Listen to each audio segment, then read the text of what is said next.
La Passion selon Anne-Catherine Emmerich, Jérusalem à l'heure des ténèbres, jour 8. La ville est plongée dans le silence.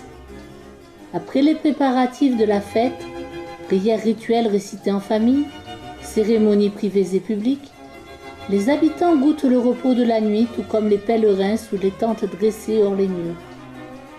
L'annonce de l'arrestation de Jésus les tire soudain du sommeil, alertant ses amis et surtout ses ennemis. Ces derniers, informés par les émissaires des grands prêtres, se mettent en route de divers points de la cité. Guidés par la clarté de la lune et la lumière des torches, ils se hâtent dans les rues qui, en pleine nuit, sont souvent sinistres et peu sûres, parce que, dans la plupart des maisons, portes et fenêtres s'ouvrent sur des cours intérieures. Tous se dirigent vers le mont Sion, dont les hauteurs s'illuminent de l'éclat des flambeaux et d'où parvient une rumeur confuse. On cogne à lui des avant-cours pour réveiller ceux qui dorment encore.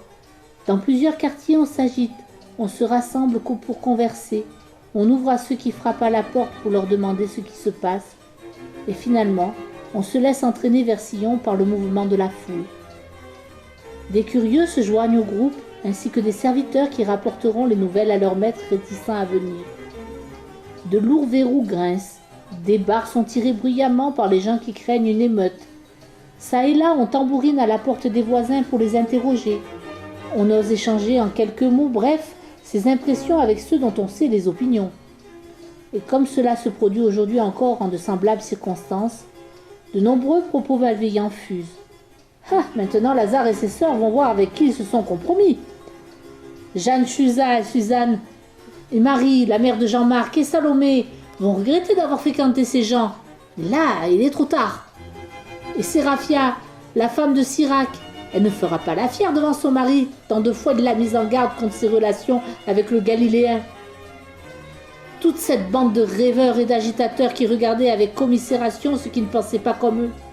Ils ne vont plus savoir où se cacher. On ne voit plus personne pour brandir des palmes et jeter des manteaux et des voiles sous les pas de sa monture. C'est bien fait pour tous ces hypocrites qui veulent toujours être meilleurs que les autres. Qu'on enquête aussi sur eux, ils sont tous impliqués dans les manigances du Galiléen. L'affaire a jeté des racines bien plus profondes qu'on ne pensait. Je suis curieux de voir comment vont réagir Nicodème et Josette d'Arimathie. Il y a aussi belle lurette qu'on ne leur fait plus confiance, ceux aussi fréquentaient Lazare.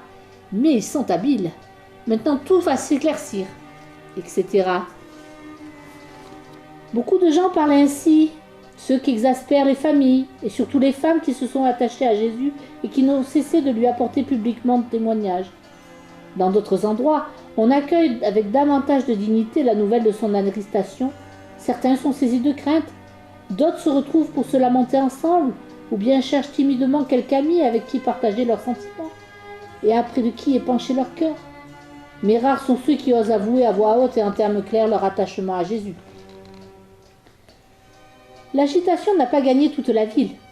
Elle ne touche que les lieux où des messagers apportent les convocations pour le procès et où les pharisiens recrutent de faux témoins, en particulier les ruelles adjacentes à la voie qui conduit vers les hauteurs de Sion. On croirait voir s'allumer aux points les plus variés de Jérusalem des foyers de fureur et de rage qui convergeraient pour s'enfler en un fleuve montant, toujours plus large et plus puissant, à l'assaut du tribunal de Caïphe. Dans quelques quartiers, tout est encore calme, quand bien même cela s'anime déjà un peu. Les Romains ne prennent aucune part au mouvement. Dans leur poste désormais renforcé, leurs cohortes regroupées en état d'alerte sont attentives à ce qui se passe. Chaque année, au temps de la Pâque, quand bien même les soldats restent calmes et maîtres d'eux-mêmes, ils redoublent de vigilance à cause du rassemblement populaire. Les pharisiens, qui à présent déambulent dans les rues, évitent avec soin les garnisons, de crainte d'être interpellés par les soldats, ce qui les froisse toujours. À coup sûr, les grands prêtres ont déjà fait connaître à Pilate la raison pour laquelle leurs sbires occupent l'Ophel et une partie de Sion, bien qu'ils se défient de lui et qu'ils leur le rendent bien. Lui-même ne dort pas. Il reçoit des rapports, donne des ordres. Sa femme, en revanche, s'agite dans son sommeil. Étendue sur sa couche, elle soupire et pleure comme si de mauvais rêves l'oppressaient. Elle dort. Et pourtant, elle apprend bien des choses, bien davantage que son mari.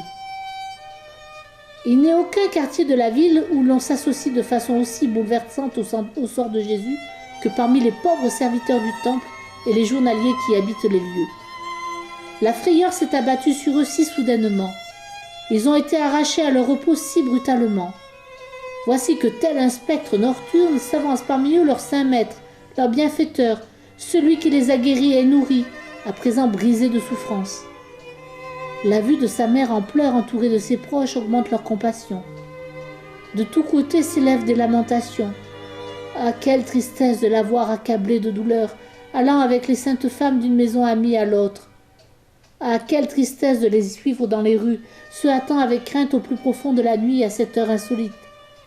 Tantôt elles doivent se cacher dans quelque recoin à l'approche d'une bande de grossiers personnages, tantôt on les injurie comme des femmes de mauvaise vie. Plus d'une fois leur parviennent des propos pleins d'une joie malsaine, rarement un mot de pitié pour Jésus. Enfin arrivées dans la maison qui leur offre l'hospitalité, elles se laissent tomber par terre, épuisées, près de défaillir. Inconsolables, elles pleurent ensemble, se prennent les mains, se jettent dans les bras l'une de l'autre ou vont s'asseoir seules à l'écart, la tête appuyée sur les genoux, le voile rabattu sur le visage. On cogne à lui. Anxieuses, elles tendent l'oreille en silence. On frappe discrètement. Ce ne saurait être quelqu'un d'hostile. Elles ouvrent prudemment à un ami du Seigneur ou un de ses serviteurs, qu'elles le pressent de questions pour entendre le récit de nouvelles cruautés. Alors, incapables de rester en place, elles sortent en hâte pour recueillir d'autres informations et reviennent bientôt plus accablées encore. Saisis de crainte, la plupart des apôtres et des disciples de Jésus errent désormais dans les vallées qui bordent Jérusalem, quand ils ne se cachent pas dans les grottes du mont des Oliviers. L'arrivée de l'un d'eux suffit à effrayer ses compagnons, qui aussitôt l'interrogent d'une voix sourde et constamment interrompue au moindre bruit de pas. À tout instant, ils changent de refuge pour se rapprocher de la ville.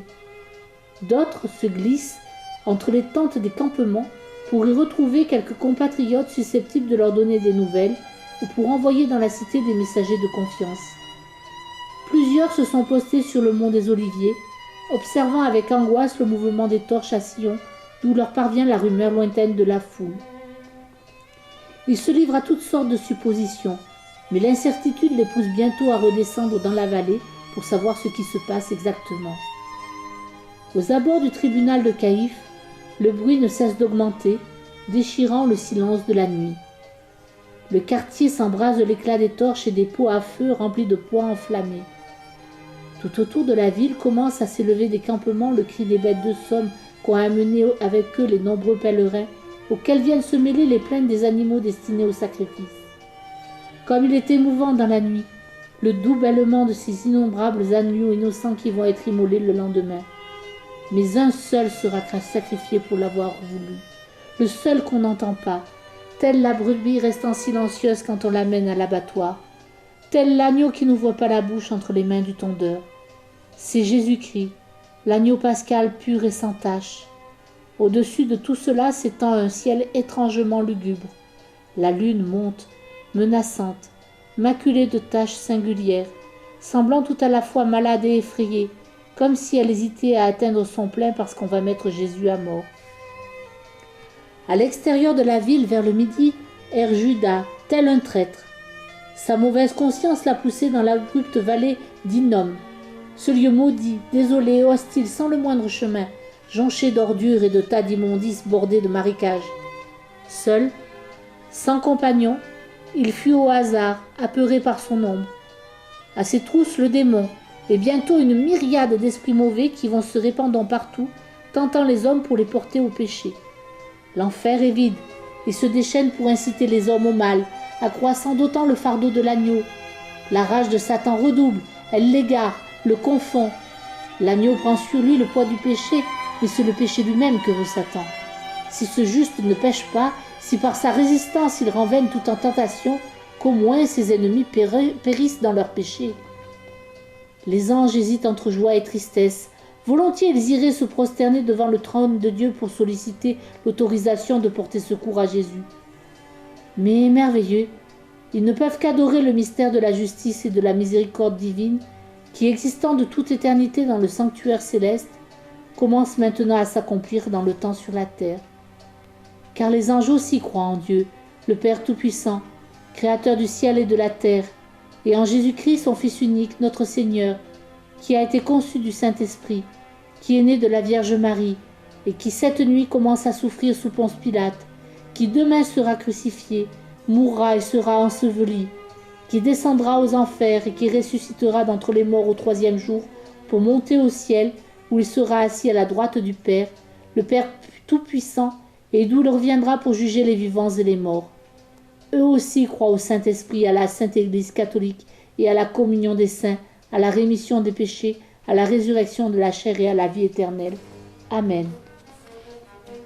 Toutes ces choses ne sont qu'une faible partie des impressions que devrait remplir à le briser le cœur d'une pauvre pécheresse comme moi et graver en mon âme des sentiments de douleur et de consolation, de contrition, de compassion. Cherchant de l'aide, j'ai alors durant quelques minutes détourné les yeux de la cruelle arrestation de notre Sauveur pour les poser sur Jérusalem dans cette profonde nuit de fin des temps, à l'heure suprême où, se rencontrant, s'étreignant et se compénétrant, la justice infinie de Dieu et son infinie miséricorde entreprennent de réaliser ce chef-d'œuvre très saint de l'amour de Dieu pour les hommes, à savoir que le péché de l'homme est puni dans l'homme-Dieu et que l'homme est réconcilié avec Dieu en l'homme-Dieu. Tel était l'aspect de Jérusalem à l'heure où notre bon Rédempteur fut mené au tribunal d'Anne.